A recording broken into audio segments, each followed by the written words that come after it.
লন্ডনের সোয়াস ইউনিভার্সিটির এক সেমিনার শেষে বের হওয়ার সময় তথ্য সম্প্রচার উপদেষ্টা মাহফুজ আলমকে লক্ষ্য করে হামলার চেষ্টা চালান যুক্তরাজ্য আওয়ামী লীগের নেতাকর্মীরা।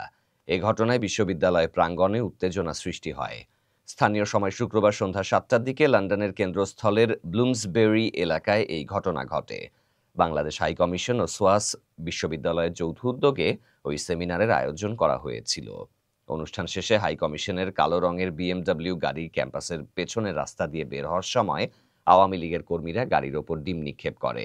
এ সময় কয়েকজন গাড়ির সামনে শুয়ে পড়ার চেষ্টা করলে পুলিশ দ্রুত পদক্ষেপ নিয়ে পরিস্থিতি নিয়ন্ত্রণে আনে।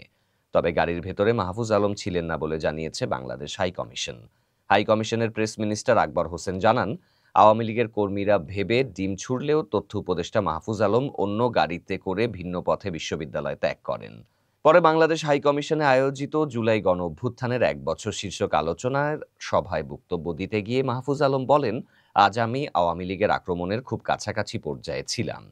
ঘটনার পর প্রবাসী বাংলাদেশিদের মধ্যে ব্যাপক আলোচনা শুরু হয়েছে।